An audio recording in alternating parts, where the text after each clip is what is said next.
ReVisions of the aftermath. I'm gonna be there. It looks better on paper. It doesn't, though. Don't complain. Most of you are here for a measly several dollars, and not to mention those at home who are watching for free and leisurely commenting on our hard work. I mean, at least have the decency to contribute something. A poem, a story, a tweet. Just make it about the Great War. In any case, tonight you will see many magical moments brought to life by our wonderful crew from the smoking garbage heap of history. Yes, there will be dancers.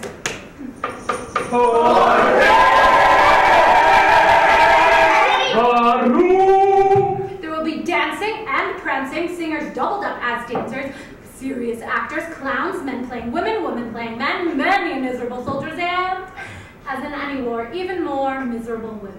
There will be trained animals. I can't find a cow. So, no trained animals. It doesn't matter, cat could never juggle any more than 2 balls, and the cow is just a mess. But we do have puppets. We are the puppets. We are the puppets. We were made out of paper and cardboard, but that doesn't mean we'll be ignored. That doesn't mean we'll be ignored. So what's a cabaret without puppets? Sir, do not answer that. That was a rhetorical question. Our puppets will start our epic journey by taking us to that fateful day in sunny Sarajevo on June 28th, 1914. The players are Austrian Archduke Franz Ferdinand. Oh, that's me. Wife, Duchess Sophia Hohenberg. That's me. Who were incidentally allowed to appear together for the first time publicly, as the Habsburg family did not approve of the Duchess for her poor, lowly background. It's okay, Sophie. You may be poor, but you're my poor. Oh, Francie. The Archduke was a very temperamental man who, according to history books, loved hunting, and by the age of 50 had killed over 5,000 stags. Oh, Sophie, look at me. Look at all the animals I have killed. Oh, Henry, you are so brave! Despite the Emperor's disapproval, the couple did enjoy an idyllic relationship. All right, Sophie. Tonight, you will be the rhino, and I will be the hunter. Oh, Francie, your gun is so big. Oh, boom, boom. Boom, boom. He also was an anti-Semite. It may have run in the family. Neither of which is important for us. See, what is important, though, is that the Archduke was next in line for the throne, as his 3 predecessors all died prematurely. The first from typhoid fever after drinking from the River Jordan. The second from a self-inflicted gun wound. And the third from a Mexican firing squad.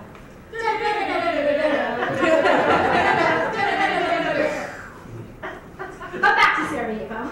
Here we have the Archduke and Duchess taking a leisurely ride down a Bala road to City Hall. Look closer and you will see the assassins clumsily dispersed throughout the crowd, each carrying a bomb, revolver, and cyanide after the assassination. Bombs, and cyanide! The first attempt was by Nematy Chabrinovich, who threw his bomb prematurely. Oh, I'm so nervous! Ah! That stopped the first car. Mississippi 2, Mississippi, boing. 3, Mississippi 4, Mississippi, boing. All the Mississippis later Fell and exploded, injuring an officer. Oops. The motorcade then continued to City Hall, where the mayor, who did not know of the bombing, greeted the Archduke with great pomp, stressing how happy the people of Sarajevo were that he was visiting. Oh, welcome, welcome, welcome. We are so happy to see you. But your people, they threw a bomb at me. Oh, kids, what are you going to do, huh? They see a bomb and they immediately chuck it. Don't worry. Rest assured it will never happen again. No one in my country just picks up a bomb and throws it. What you say? So the Archduke went back to his car, assured by the mayor that he was safe. But the car took a wrong turn and stopped right in front of Gavrilo Princip, who couldn't believe his luck. Oh my gosh, I cannot believe my luck! WTF, LOL! And fired the 2 fatal shots. Oh, wait. Before you fire the 2 fatal shots, just a little background on Gavrilo. Okay. He was from a small village in Bosnia, and his family suffered great poverty, as many other farmers did. Oh, look at my little house, and my parents are so unhappy. And my haircut, what was I thinking? But he was an idealist that thought that by assassinating the Archduke, he would change the living conditions in his country. Oh, that is much better. We have a second floor now and flowers. My parents are so much happier, and now we have a dog. Back to Sarajevo, where Gavrilo Princip fires the 2 shots, killing both the Archduke and Sophie. What's the ribbon door? He also tries to kill himself, but the crowd stops him and beats the hell out of him.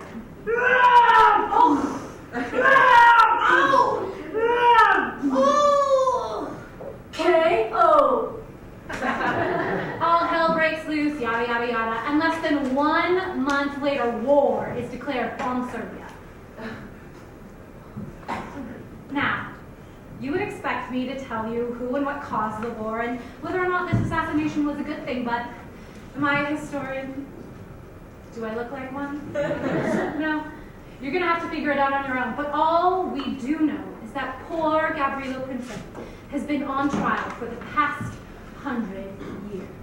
June 28, 1914. Austrian Archduke Franz Ferdinand is assassinated by a pro-Serbian nationalist. The European time bomb explodes.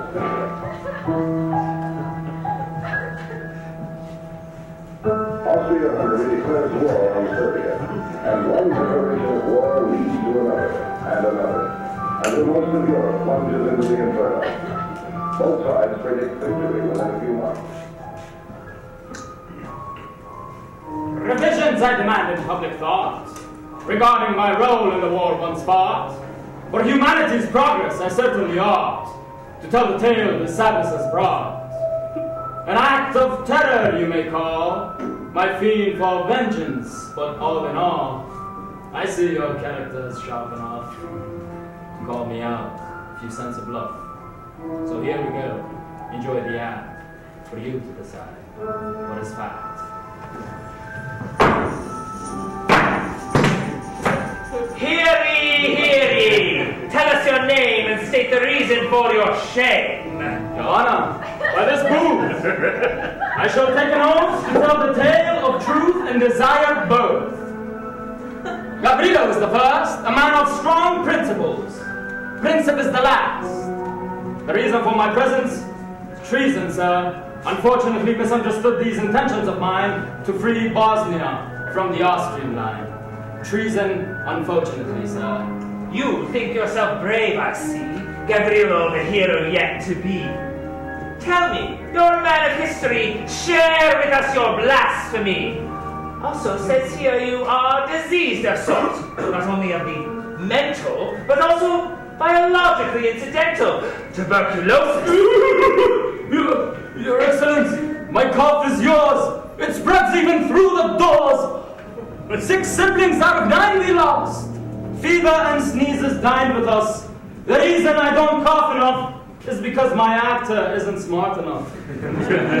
It's not his fault, he's a brave young man. Before the show, over-anxiously, he ran to the can. Perhaps I know more than I will ever understand, Your Honor. That is a fact. Sleeping on a pillow, he now sits and just plays Nintendo. Has no time to change the world. Like a baby, he's been curled. Gavrilo, Gavrilo, Gavrilo, Gavrilo.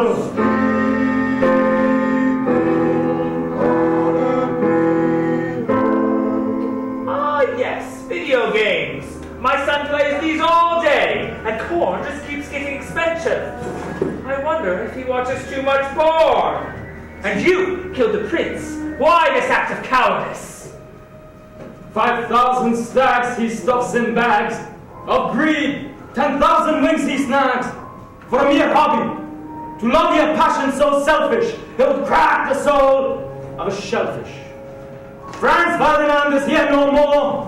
Let birds fly forevermore upon the clouds, amidst the skies, let their chirps echo into the wild.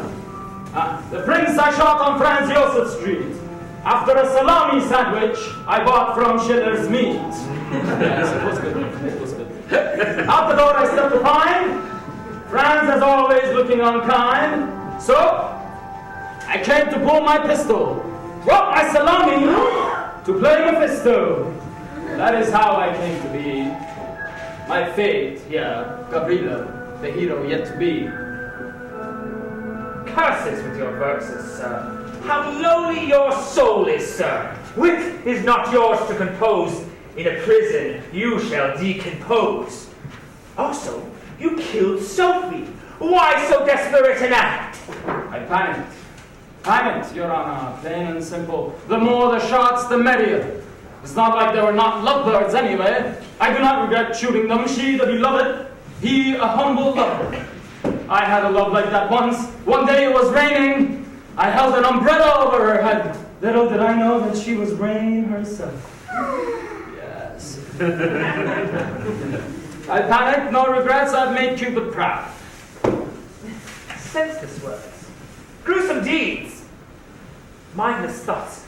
Rotten seeds. Away with you! Away with you! Yes, away with us. The workers, the peasants, society's rust. I heard the voices in my head. Shoot, Gavrilo, have him dead. You'll be a hero in Bosnia's dead. Shoot, Gavrilo, have him dead. Gavrilo Principless. Princip, Your Honor. Principless. Princip! Principless. Princip, Your Honor. Away with you! Gods! Take away this useless tongue. However, your tunes do amuse me. Go on, Principless. Go on a rant. One more verse until you are eternally cursed. The poet I was supposed to be. How did all this come to be? So dark and filthy, so much blood. My shots started the great big flood. I was young, in love, and hopeless. A stipend paid for a shot to a worthless. A prince who thought himself God. I beg to differ, I will not nod. To this hunger, to this pain, what I suffer is his gain. I will shoot him, I will kill. Cure my Bosnia from this ill. Your honor, if honor seems in the hands of the wealthy, then let it be. Over with me, away with us, the workers, the peasants, society's rust. Jewels and ribbons, a crown and cane, rack, starvation, poverty and pain. I murdered for the greater cause. My heart was in it without pause. Terrorist, let my name be called.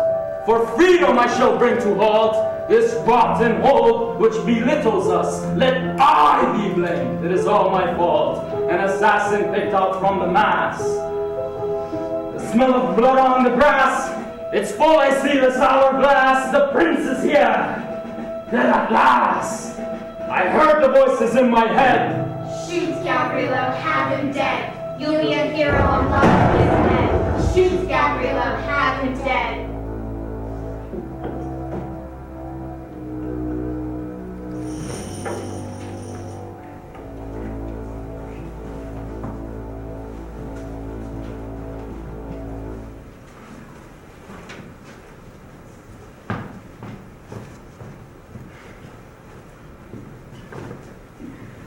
Because of this wicked curtain, I always miss the crack. Always, always, always. Follow me!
My Oliver and your Jimmy, brave soldiers, war heroes even defending our country, fighting in the front lines.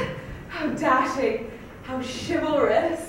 To say the war was glamorized would be an understatement. I don't know, Minnie. I could never be away from Jimmy for that long. And how would I possibly take care of all the children? There's James Jr., Edward, Lily, Clarence, Don't be George. silly, you know I help you with everything you need. Yes, but... But nothing, all of them have to enlist. Well, not quite. You see, we may have found a doctor who'd be willing to sign a piece of paper and say that Jimmy has a congenital heart. A genital heart defect? A congenital heart defect. Either way, he is asking for a lot of money, but if we were to pay for it, Jimmy wouldn't have to go to war. But Fanny, it's his duty to king and country. Jimmy has to go to fight. If anyone were to find out that you've been planning... Yes. Heavens, it can't be worth it. It's dangerous. He could go to prison or worse. How are you even going to find the money for it? Well, we're still sorting things out, Minnie. Listen, you and Oliver will never be married because, well... Because what?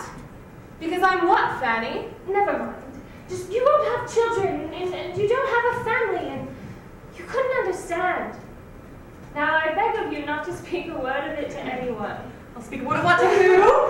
Oliver, how gentlemanly of you to come into my home and announce. Oh, does my presence offend you, Mrs. Rice? I meant nothing untoward by it. Oh, Oliver, do tell Fanny how excited you are to come to war, my brave hero. Why so, love? The crewmen officers were particularly pleased with my height. They said, "What ho! Look at that strapping lad! He'll give the enemy a run for their money. One fits down, and there goes a Jerry. Just like so. And then I shall reap my rewards." Oliver, it's your mummy. Hello, Mama. Hello. Minnie, shouldn't you be at home doing the laundry? I was, but then,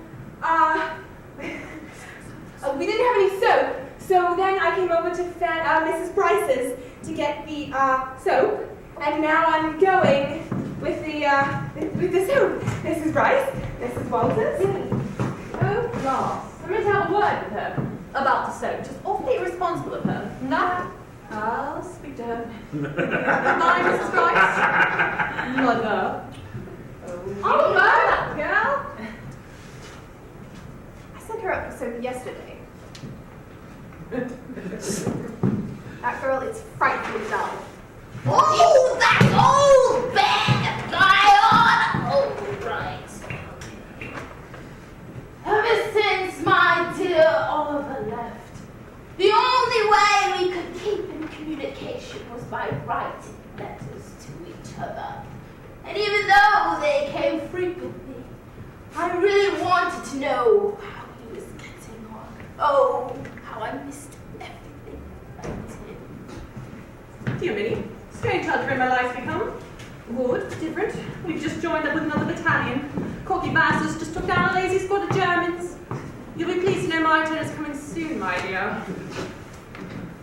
The fellows are brilliant, Minnie. I think I'll make some real brothers here. They tease me, but I'm not yet married.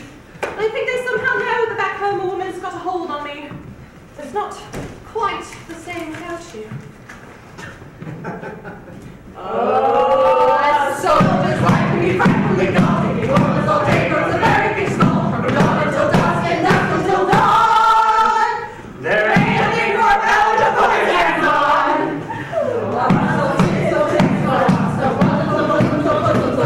Tell me what is a poor lad to do? I guess I'll have to settle for you.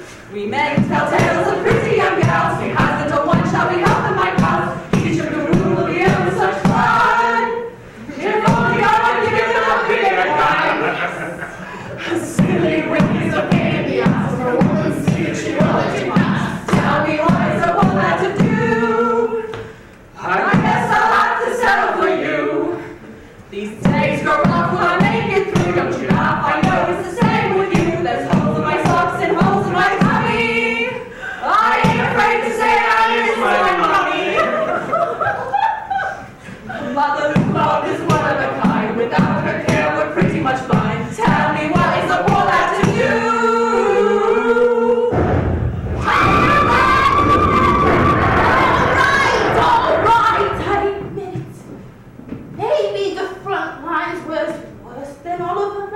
one.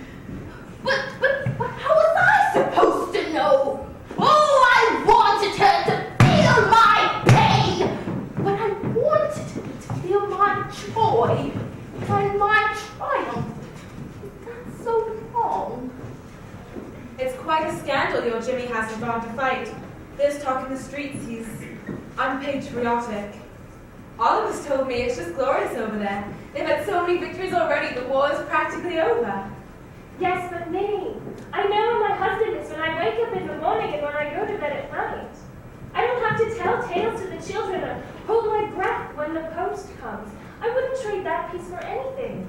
But what will you tell them when they ask where their father was during the war? I'll tell them that he was at home with us where he belonged. Oh, I shouldn't have done it.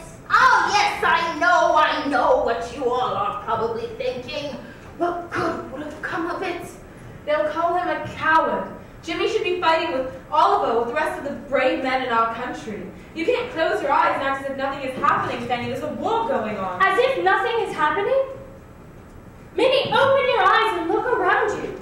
The war reached far beyond the channel. Everyone is paying for it in one way or another. Some more than others. Well, Mrs. Bryce, well, I hope I'm not interrupting anything. Not at all. Minnie was just about to leave. Well, I brought you some food. No, we're doing fine, thank you. Oh, no, really, I insist. It's just that they've given me so many rations, and, well, it's just me at home, and you have all those children and practically nothing. Really, you'd be doing me a favor. Thank you. So do tell me, how's Mr. Bryce getting along with his heart condition? I would say it's more of a liver condition. Beg your pardon. I just mean to say that Mr. Bryce seems rather weak and delicate compared to someone like your son, Mrs. Walters. Ah, yes, my son is very brave. I hate to be away from my baby almost as much as he hates to be away from his mummy, but we've a war to win. Poor dear. If only you had known how sickly and feeble your Jimmy would become. Imagine how much better off you'd be if you'd married my son. Well, I better be on my way. Minnie, I expect you home promptly. Yes, Mrs. Walters. Goodbye, Mrs. Bryce. Goodbye.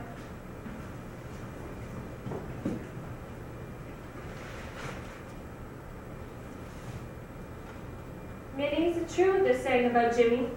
Yes. And worse. Look, I miss Oliver just as much as you're going to miss Jimmy, but they're going to win the war and be heroes. They will have fought for our country's freedom. They will be part of our history. Isn't any of that important to you? Yes.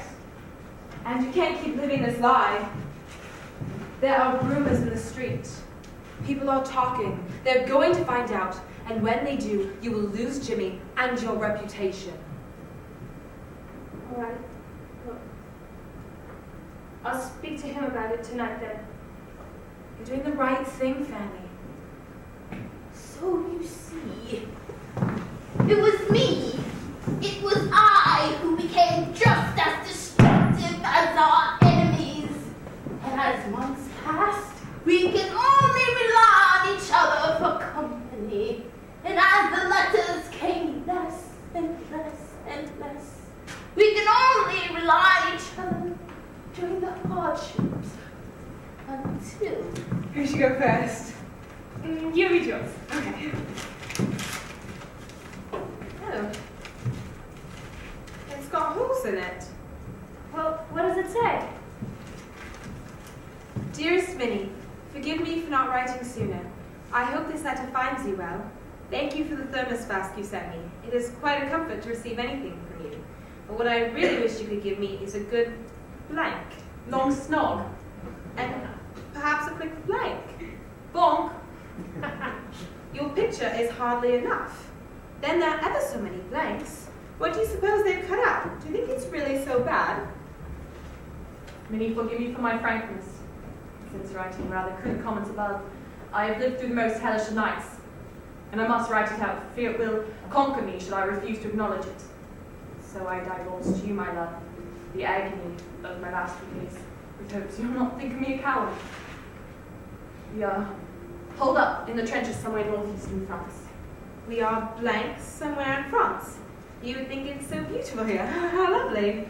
Any other time, that is, but Now it has been raining with German shells each night, and each night some of the wounded rises. The garden is littered with the dead bodies of German troops. That's promising. More blanks. But many, far too many of our own British soldiers keep them company. Many have fallen off front line trenches. Men are buried alive around me. Some we managed to dig out in time, but... Oh, listen to this. It is amazing how close we've all become. 1 minute we're strangers, then brothers. Then more blanks. And you're covered in blood and sure if it is, yours, or theirs. And all you taste is the dust and acrid fumes pressing on you. Oh, it is gutting seeing one's friends picked off one after the other. To think I used to find comfort. I find comfort in repeating the words King George sent us off with. Some nonsense like... You are leaving home to fight for the safety and honor of my empire. I have implicit confidence in you, my soldiers. Duty is your watchword, and I know your duty will be nobly done. I pray God to bless you, guard you, and bring you back victorious. What utter crap! Oh, how terribly noble our king sounds safely stowed in Buckingham, while we bear the brunt of the war for his bloody empire. No, Minnie, there's not a royal address on earth that can make all of this seem worth it. Don't be alarmed, Minnie, but something else has happened. I've caught the blind tea. Oh, he's been injured, and he's coming home. It's not too serious, I hope. It's okay. Nothing we won't be able to cope with. He's coming home! Open yours now. All right. Dear Mrs. Bryce, we regret to inform. What is it? Is he injured? Is he coming home? No. No, he's not injured or coming home. Jimmy's dead. He's never coming home. Fanny, You know, this is all because of you. You did this. You killed Jimmy. No, Fanny, please. I know. I'm sorry. Are you going to raise my children? I had a husband who loved me and who took care of me and my children, and now all I have is this piece of paper because of you. Oh, Fanny, I am so sorry. What have I done? I've made a decision for that family that I never should have made. Does she ever forgive me? No. Do I ever forgive myself?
Sarajevo. But you know, that's not really my thing, eh, Iorio? Yeah, well, you know. Honestly, if you wanted to kill someone like Archduke Ferdinand, for instance, or His Imperial Highness, Franz Josef, then, well, you certainly need good advice, right? one fellow advises you this and another that, and the deed is crowned success, the national anthem stands. Play me off. Oh, that's good, yeah. Anyway, well, it's, let's put it this way. It's a lot like, you need to watch out for a moment when a gentleman like Archduke Ferdinand rides past. It's a lot like that anarchist, Lukač. He stabbed the Empress Elizabeth in the guts with a fire. Yes, he was a complete bastard. But anyway, well, I mean, after that, who is going to trust anybody now? A lot of other important people will have that and that coming to them too. I mean, after that, it'll be the turn of the Tsar and the Tsarina next, or maybe even, for that matter, His Imperial Majesty the Emperor that have started up with his uncle. You know, he's got a lot of old enemies, that old emperor has, you know him. Even more than Ferdinand. But, you know, well, a gentleman was telling us in the pub that all of these kings and emperors and whatnot, they'd all get done in, one after the other. And all the king's horses and all the king's men wouldn't be able to save them. Well, you know, after that he had one too many beers and, well, the landlord had them arrested. Come on, that's funny, isn't it? Maybe off, yeah. That's a good man. Well, honestly, you know, I think that Archduke Ferdinand, you know, he made a little mistake in Sarajevo, but that chap who shot him, well, he must have been thinking, well, that must be a decent fellow. He must be giving me a cheer. And you know what happened? Instead, he gave him a bang bang. Bang me up again. Yes, the next round's on you. Well, you know.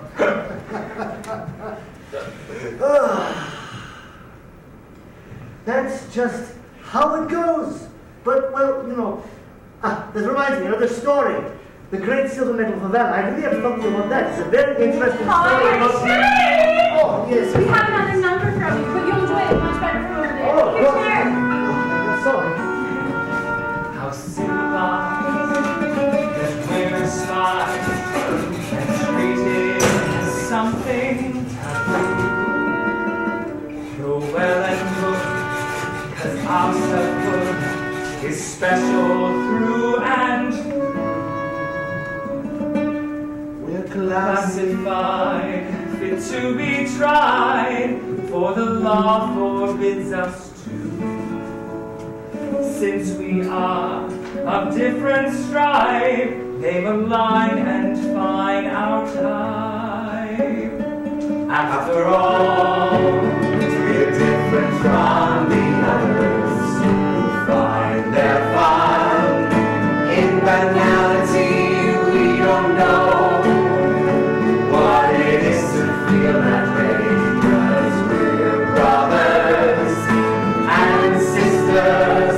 We love the night, so loud and so gay. For after all, we're different from the others. Why the quarrels, others' morals, voiced on us torment bringing. We near and far are what we are. They'd love to see us swinging, but still we think, were we to swing, you'd soon hear them complain. For sad their plight, in just one night, our sun would rise again. After all, we're different from the others who find their fun in banality. We don't know what it is to feel that way, 'cause we're brothers and sisters. We love the night, so loud and so gay. For after all, different from the others.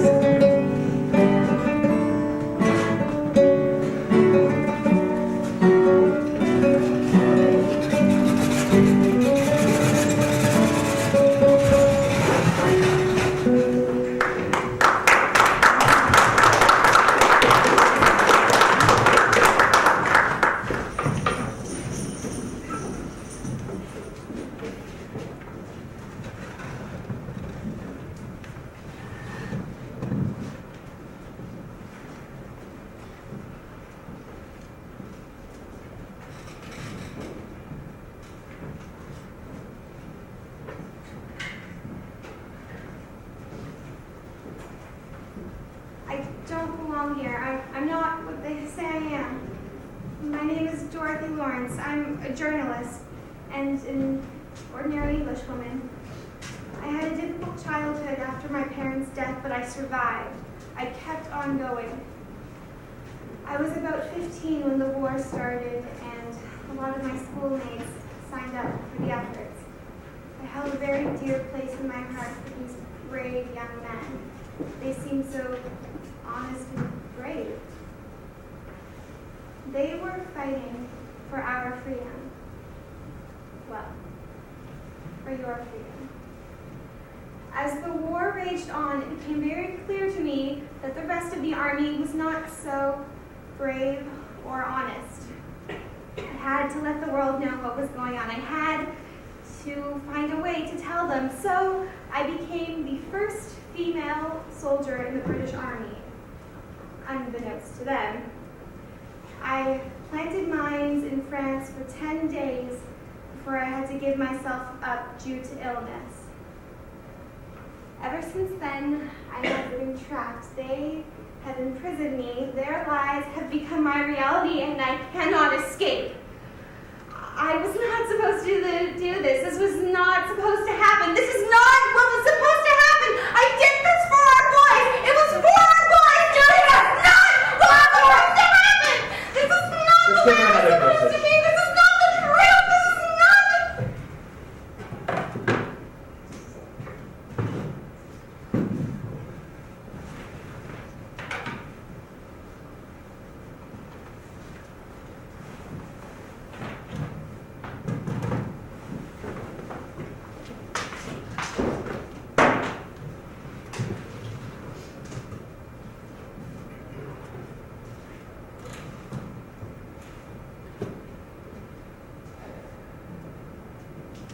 Miss Lawrence, sit down.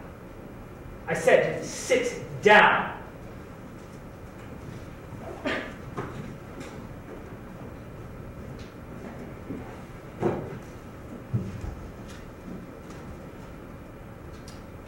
Now then, Miss Lawrence, once again, why did you sneak into the British Army? For the soldiers. No one knows. Such scary war, and no one knows. Do not make me ask you this again. Why did you sneak into the British Army? Told you, I'm a journalist. I had to tell a story. Such brave men. Blind, beheaded, mutilated, covered in blisters from mustard gas, drenched in pus, raped. Up the dosage, she's delirious. Raping women, raping children, ravaging innocents. I was raped by my uncle. He was a man of God. Miss Lawrence, we've wasted quite enough resources on you already. I demand you tell the truth. I wanted to tell every young man what would happen when he picked up his fucking flag and sang his pathetic patriotic song. Pack up your troubles in your old kit bag and smile, smile, smile. Don't let the joints or hear the snag. Smile, boys, that's the style. What's the use of worrying? It never was worthwhile. So pack up your troubles in your old kit bag. Smile, smile, smile. Private Dunn! Move your soil ass! Get moving! Let's go! These mines are going to fight themselves! Move it! Move it, you fucking little maggot! Stop your fucking coughing! Let's go! On your knees! On your knees, Private! Sergeant Johnny, I have something that I have to tell you! Spit it out, bloody little fool! I'm a woman! Oh, yeah. No, you're a German spy is what you are. No. I'll have you court-martialed. I'm a journalist! I'm a journalist! I'm a journalist. I'm a journalist. I'm a journalist. I'm a journalist.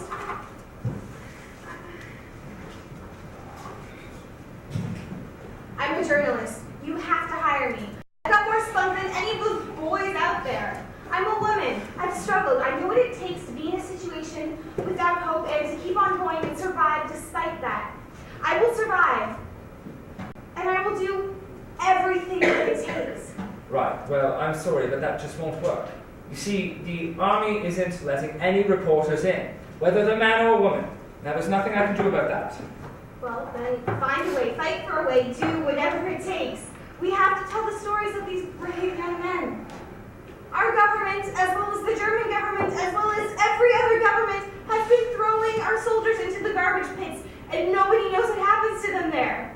And you have to know that that bloody army press bureau isn't telling us everything. You have to know that. Right, well, as I said, Miss Lawrence, there's nothing I can do. Now, run along to your Recipe of the Week column. I did quite enjoy the snickerdoodles from last week. Good day, Miss Lawrence.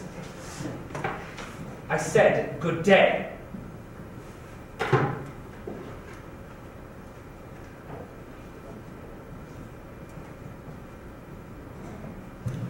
Come here, Jojo.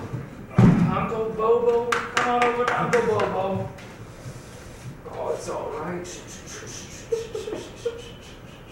It's all right. Uncle Bobo's here for you. But they're gone, and they're never coming back. What can I do? You can stay with Uncle Bobo as long as you need. That's right. I'll always be here for you. That's the truth. No, that's not the truth. This is not the truth. This is not what was supposed to happen. This is not. Miss Lawrence. This is not what was supposed to happen. I was supposed to. Give her another dose. No, that's all right, nurse. I'm perfectly fine. Everything is fine.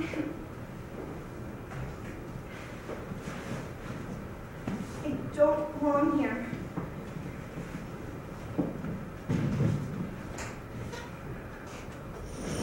Forward march!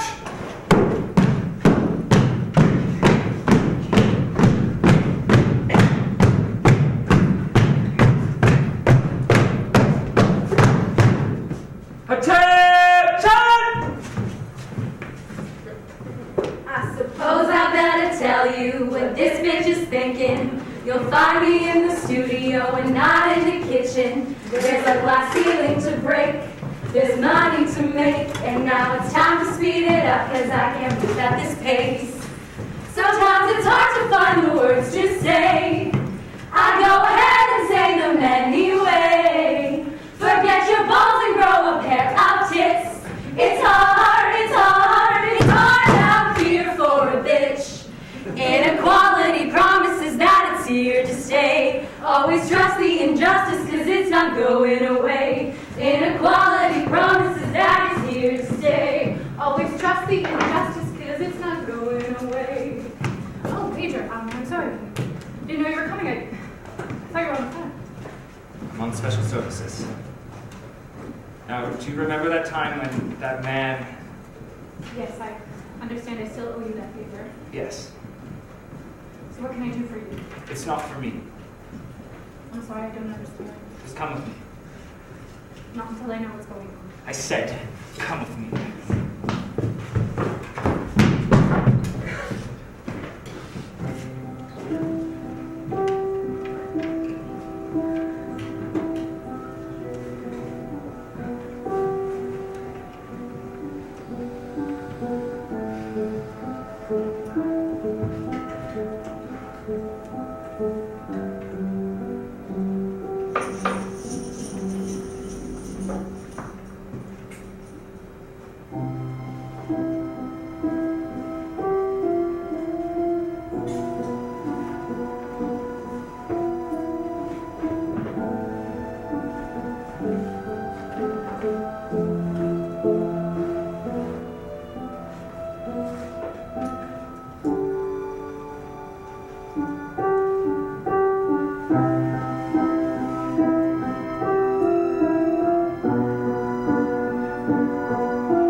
Auntie snoring, stopped making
Pardon me, I'm going to need a drink over this. Go, you're still going at it. Good job. You speak. Anyway, where was I? Yes, I left off at the story about the great silver medal for valor, you see. It was conferred on this cabinet maker fellow. Down on Grove Street, Mileko was his name, you know the guy. Mileko, the poor Yes, the poor fellow. Anyway, you see, he was the first in his regiment to have his leg torn off by a shell. And you see, well, along with the medal, he got an artificial leg along with it. And so, well, he began to boast about it everywhere, saying he was the first and the very first war cripple in the regiment. Well, you see, it was a bit of a problem. He went down to the Apollo pub at Vinograd, and well, you really won't believe this. You won't either. But listen. He had a little bit of a fight with the butchers from the slaughterhouse, you see, and one of them. This is the good part. He tore off his leg, tore off the artificial leg, and then he smacked him over the head with it. And, well, you see, the butcher, he didn't know it was an artificial leg, so, he just about fainted from fright. Come on, play it up, that's a good one. Yes! Give him a hand. Very good. Good. Anyway, you see, he went back to the police station, and then they put his leg back on. But that wasn't good enough for Maleko. See, from that day forward, he was completely furious with this great silver medal for valor. Great silver piece of shit, he said. Well, do you want to know what he did? You know what he did? He sorry, I can't say it without laughing. He took the medal and he went, and then he pawned it off at the pawn shop. And you know what? They seized him and the medal too, There was this guard of honor for disabled soldiers. And, well, they judged him to be unfit. and then they took away the medal. And then they took away his leg as well. Come on. Yes. Perfect. But while we're still talking about my regiment, I might as well tell you one more story before I go. Well, a lot of people in the regiment, they were dropping like flies all over the place. Not because they were dying all the time. I mean, that was a bit of a problem too, but what can you do about that? It's war. Well, more like when they were marching, they couldn't carry more than 30 kilos on their backs. They couldn't stick that they were falling over. But, well, those people, they ought to be given lectures like our late Lieutenant Buchanan gave to us. I mean, he was a total bastard. Buchanan was mean. Yes. But really, his lectures ought to be, in my modest opinion, ought to be given to all troops. He always said something along the lines of, "You bastards! You're quite incapable of appreciating the fact that you're marching on this globe. Every single one of you! You're all so uneducated, it's enough to make somebody vomit when he looks at you. All of you should be made to march on this sun. A man who weighs 60 kilos on this miserable piece of shit planet weighs over 1,700 there. That'll do you all in for sure." And you see, well, we had with us in the regiment this unfortunate know-it-all schoolmaster, always so smart, with glasses and all that. And, well, he was so brave, or maybe stupid, to break into Lieutenant Buchanek's rant. He said something like, "Excuse me, sir, A man who weighs 60 kilos on this planet will only weigh 14 kilos on the moon, you see, because you see, it would be a lot easier, sir, to march if our packs only weighed 4 kilos. But of course, you know, Lieutenant Buchnik, he wasn't very happy about that. He was a very angry man. And, well, he responded something like, oh, that's really funny. But you seem to be asking for a fist in your jaw, you Nazi bastard. Oh, but Mr. Know-It-All, if I hit you on the moon, oh, then you go flying up into the Alps and get smacked up there. And if I hit you on the sun, then your uniform would be changed to pea soup, and your head would go flying somewhere to Africa. Anyway, well, you know, Lieutenant Buchnik, he gave this know-it-all guy just a normal earth smack, you know, right in the jaw. It really hurt him afterwards. He just kept on crying. He was so pathetic. But, you know, he kept on crying, and we kept on marching, and, you know, but, you know, Lieutenant Buchnik, as I said, he was a very angry man, you know. He had a lot of issues. Yes, I know. He was disgusting. But, you know, he really couldn't take the pressure. After a couple of weeks he spent with this guy, he just couldn't take it anymore. He committed suicide. What can you do? Honey Shred. Yes. We have another number. Ladies, have a seat, sir. Of course. Great. Cheers, ladies. Cheers.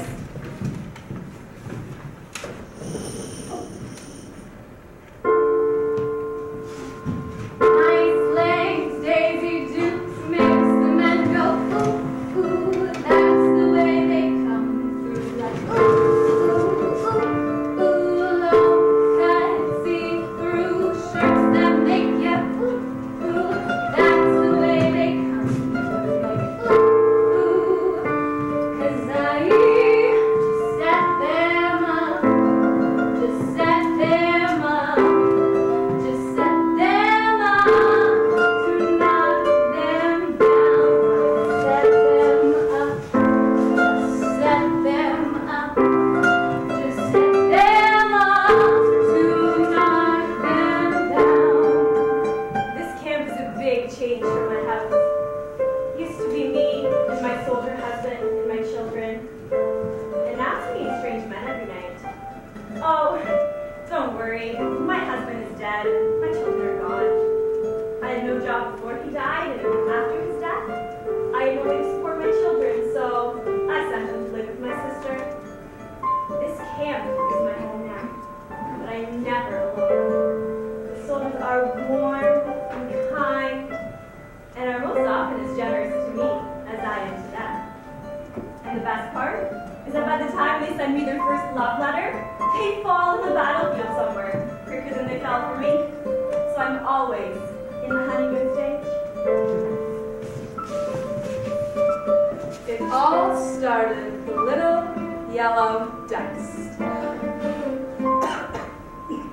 Well, actually, a lot.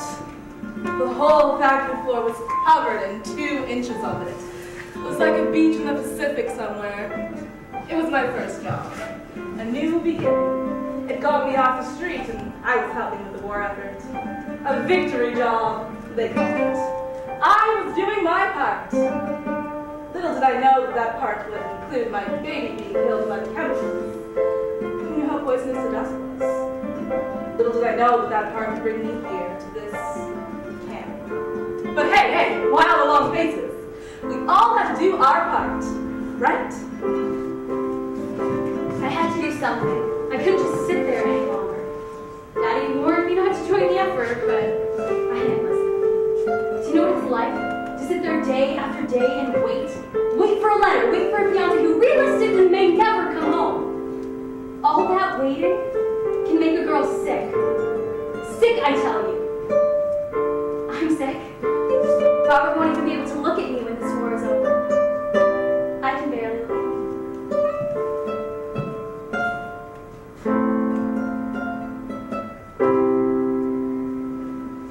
Tight jeans, double D's, makes the men go ooh, ooh. All the people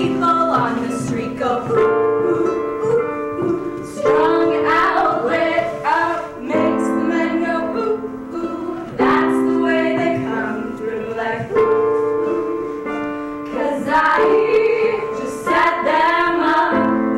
Just set them up. Just set them up to knock them down. I set them up. Just set them up. Just set them up to knock them down. No. No. What have we done?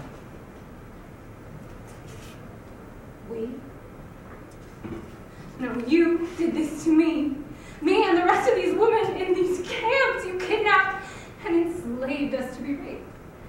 Endlessly, day after day, by countless men. This is not a casualty. We are murderers. Giving men syphilis. Leave. I can't. I have nothing left to give, no dignity, no help. That's what I need. I don't know how to say this, but a soldier told me that if I get syphilis, then I don't have to be on the front lines.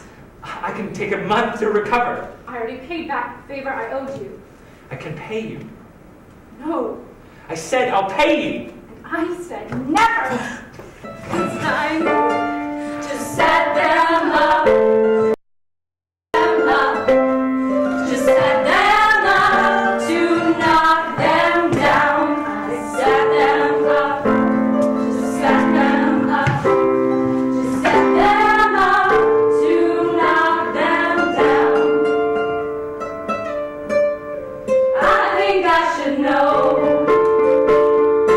how to make love to something innocent without leaving my fingerprints out.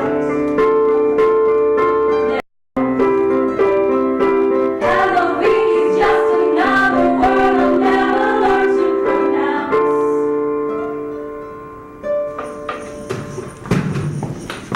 That was really good. Okay, we'll be back for one more. So, what do you want to think so far? We got feedback. Okay. So, remember, I want everyone here and everyone at home to contact us on our social networking. We want to hear your opinions on everything you've seen so far and what you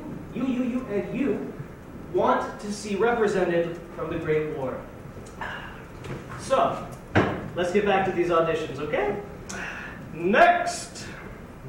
You need me to introduce us? No. Okay. Musicians, want to start? My dearest Hannah, I'm overwhelmed with fear. I was naive when I entered this war and egotistical to believe that this was my conquest to win, my battle to fight. The battles are short that last long hours will they feel like years. The anticipation of the first shot to fire from the enemy's guns enough to drive a man insane. As I write this letter to you on this cold night, men surround me smelling of a stench so foul I cannot explain, crawling with lice. Tall men cramped in trenches only 3 feet wide, crammed in together like animals. We sleep not knowing when we will be woken, and we sleep ready to fight. I do not understand how these grown men sleep with fully loaded machine guns lying next to them. I keep my dagger snowed against my breast throughout the night in the event that we're invaded by the enemy. I am no longer the man you once knew, Hannah. I no longer praise the glory of war. In fact, I condemn it and all it has shown me. I am left with nothing but misery, a wretched man not worthy of the love of a woman. What we had is gone, and now I am dead. Marry him over. My darling, perhaps sometime, somewhere, you will get a chance to read my letters. I will write to you as I usually do so every day, so that you know exactly how the family's been doing. But I'm not going to lie, it's been terribly difficult. Every day the girls ask me when Daddy's coming home, and all I can do is pray that the Lord will keep you safe and sound.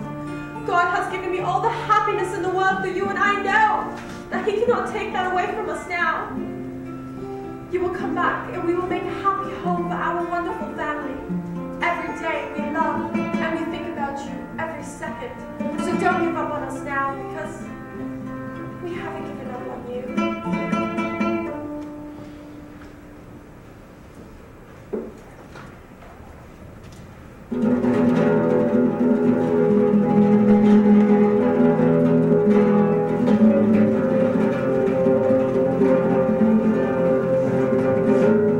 Orvaco. Orvaco. Po Perché solamente me pregunto perché pareo che mi casco te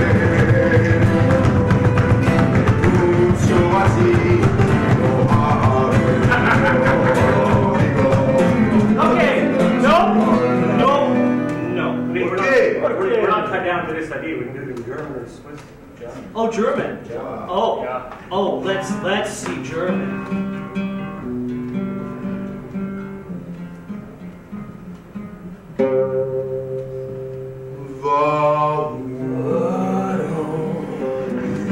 Wenn ich frage dich, du antwortest nicht, ich bin selber allein und traurig.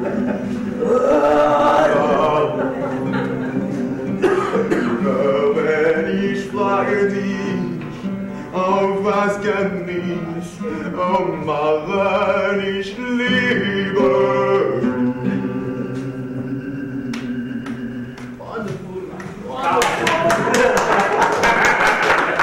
So how was it? Okay, wow. Wow. Where did you get the idea for all of that? I was going through some of my great-grandparents' old things, and I came across these letters that they sent to each other during the war. So I felt that really conveyed the struggle of lovers lost in the war. Oh, okay. So you got all of this from some letters. Cool. Okay. So these accents, where'd they come from? Well, basically, a lot of people that were sent off to fight in the war were minorities. So I kind of wanted to give that some representation in the scene, hence the accents. Okay, so your grandparents were Irish or No. Then what's that for? Well, my babysitter was the granddaughter of an Irish baker, so I kind of connected with my family. You'll actually find this amusing. I was 7, she was 14. I was kind of a big crush on her, sleep on her bosoms. She'd be running around in her Irish uniform, and you know, a lot of people say that the language of love is Spanish or Italian or French. To me, it's always been Irish. Okay, that's cool. Yeah. Your British wife. What's up with that? Yeah. Basically, I was kind of going for a complicated concept here. I wanted to show if a British person and an Irish person can fall in love. Love can truly conquer anything. Beautiful. Let's entertain the thought that I take this further, okay? What's gonna make your movie different than everyone else's? The accents. Okay, all right. Thank you very much. We'll be in contact. We will. Next.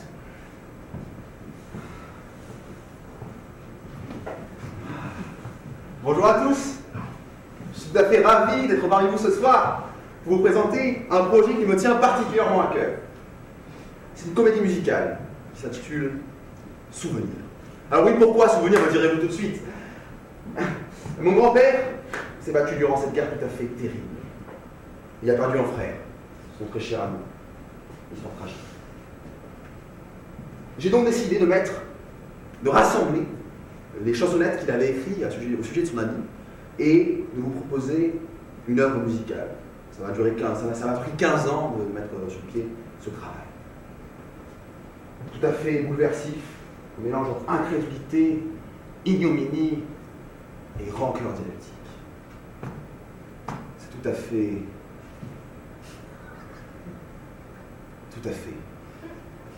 Je pense que ces mots qualifient mon travail. Enfin, sans plus tarder, je vous en faire l'idée, monsieur. Je me souviendrai de tout ça, et j'imagine comment puis-je oublier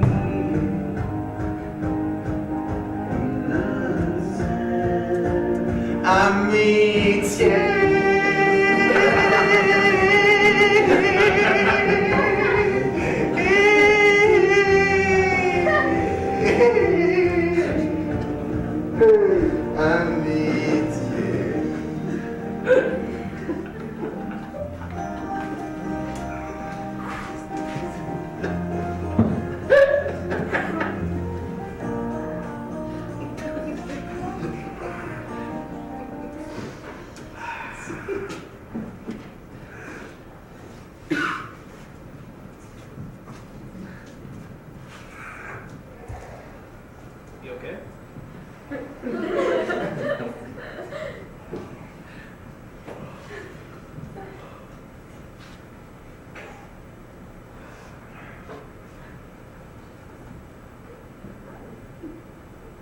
C'est quoi cette merde? Non mais c'est ces gens qui commentent là, moi je connais pas cette Myriam, ce Joseph, ce Jonah. Don't worry, this is the audience. This is their way of contacting us, letting us know. Ah, c'est la méthode américaine, d'accord, je connais pas ça moi, désolé. Bon, dites-moi ce que vous en pensez, moi j'avais pas ça à faire de regarder les commentaires de Claude comme ça, moi, tu vois. C'était tout à fait bouleversif, ouais. Ton chanson, c'est intéressant. Ton voix, c'est original. Ton jeu d'acteur, bizarre. Je ne pense pas que ça serait possible. Une comédie musicale française à Hollywood. Ça marcherait pas. La promptitude de votre réponse me désappointe fortement, monsieur. Le dédain et cette arrogance que vous prenez là ne vous grandit nullement. Sans parler de votre niveau de français qui est tout à fait hésitant, d'un balbutiement à un niveau assez médiocre, monsieur. So let's continue in English, Mr. Hollywood, because I speak English. Les Misérables was shot last year in the United States. It's a musical, isn't it? Yes, it was a book first. It was done in English with English actors. It had a great story and a lot of funds to back it up too, which I just don't think that your work has. Maybe you should try Quebec. I'm sure Quebec could be more than... Enough. I won't try Quebec because they don't speak French, so...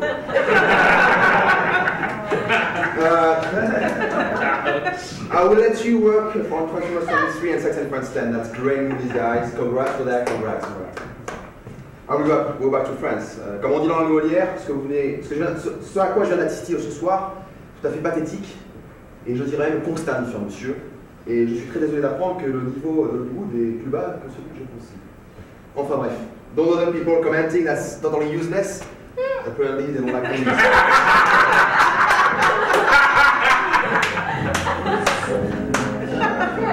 Arrêtez!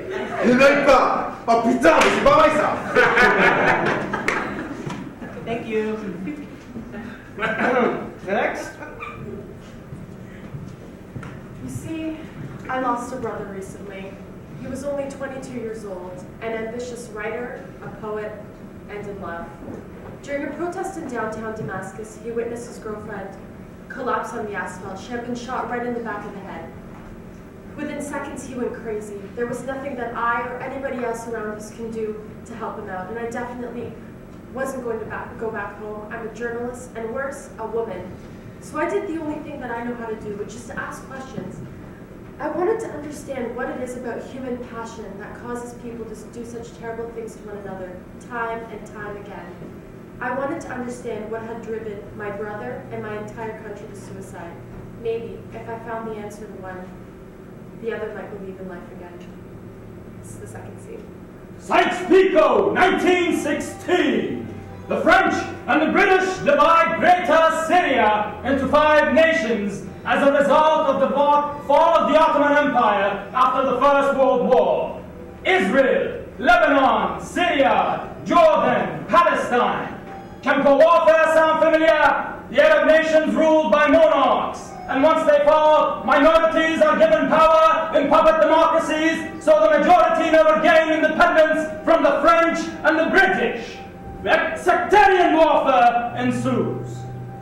And then I heard the news. He had assassinated an Iranian general. He wrote me letters that he thought I would read if I went back home. Maria, I hope you never get to read this letter. But if you do, return to where you were at once. There's no place for you here. Go back to where Her Majesty's face on your money keeps you safe. But don't forget what happened to us. We are once happiness pursuers. Now we're rampant and wild. To survive is to kill. No one here deserves a turn to earn anything. No child here learns anything except for the petty lessons of war. Soldiers eat hearts here. Babylon deserves to burn, Mariam. Babylon deserves to burn. You see, this is the plan. First, they put me and my nation against the world. Then me and my plan against the nation. Then me and my family against the clan. Then me and my brother against the family. Who is left in that equation? Me and my brother. They say an eye for an eye makes the whole world blind. I say let us kill one another until we learn how to see again. Let aspiration take a leap of faith, man. Let's take the grain out of the ocean. Let us kill one another until we learn how to see again. And that's the scene. Thank you very much. I like a lot of the ideas you're putting forward with this, but I mean, there are a lot of ideas. I mean, we're talking about World War I, the current conflict in Syria, the assassination of an Iranian general, your brother's story, and the woman being shot. I mean, what's it all up to? The woman you see being shot there, she was shot 4 years ago in Iran. The same regime that shot her is shooting thousands in Syria. The reason we're doing this film, the reason we were inspired to write this film was because of her and thousands of other women, men, young, and everyone else who died for an awakening and spring, if you will. I mean, there's action in this movie, and I know that's what you're after. There's that romance. Maybe you could put Denzel in there. Could sell a few tickets. I mean, I understand what you're trying to do.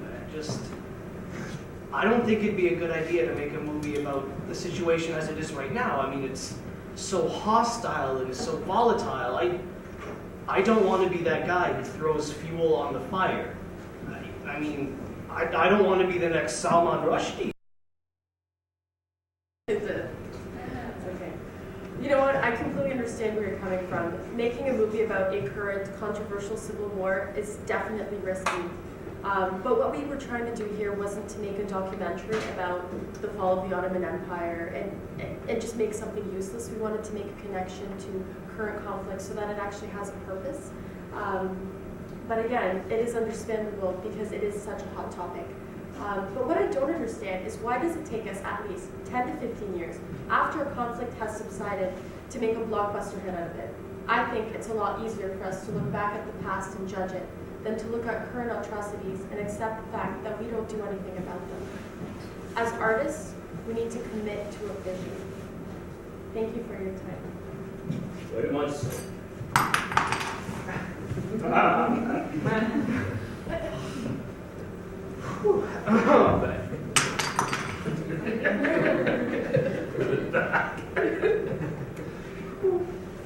Next.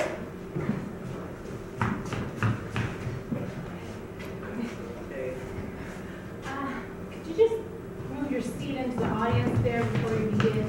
Thanks.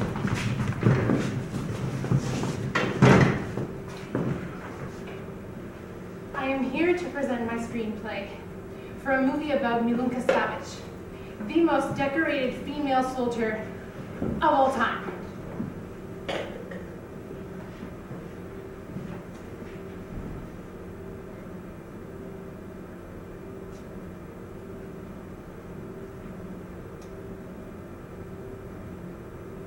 Milunka is hungry.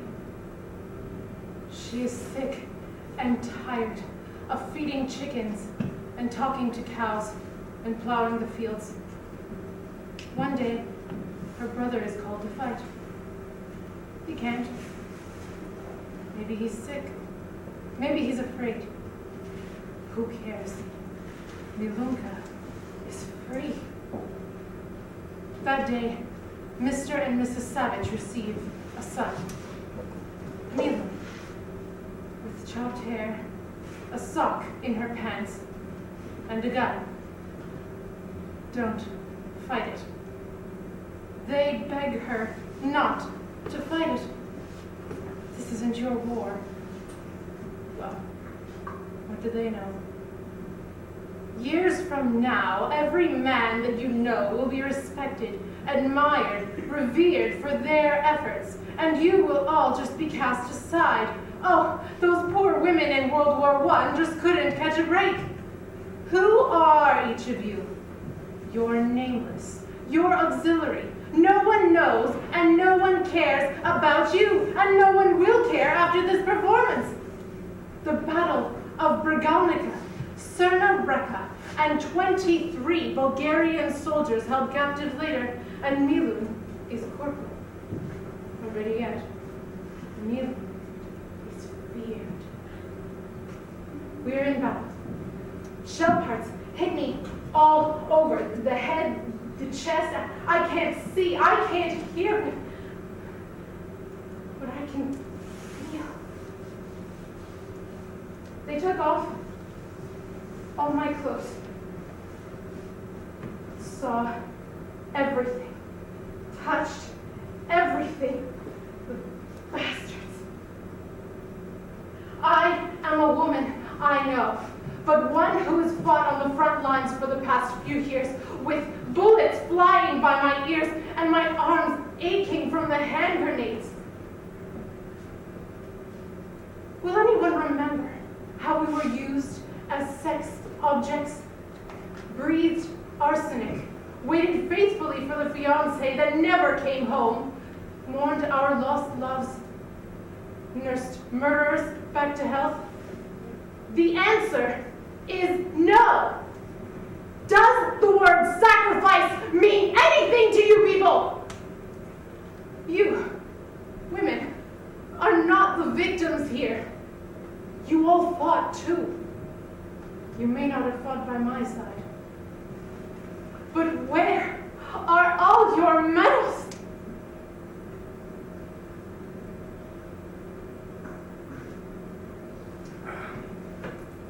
Well, I like it. I like taking the feminist perspective from it. I think that's something I could work with. Work with? You can work with it? What is your definition of work, Mr. Big Hollywood director? I just mean it's a nice place to start, and I think we can To build. start? Where will it end? If you start here, where will it fucking end? You capitalist pig! You are sucking every single last penny out of this little project you call the war movie. But you are just glorifying the deaths of millions of innocent soldiers. Who are you? Who do you think you are? I'm just trying to help everyone Trying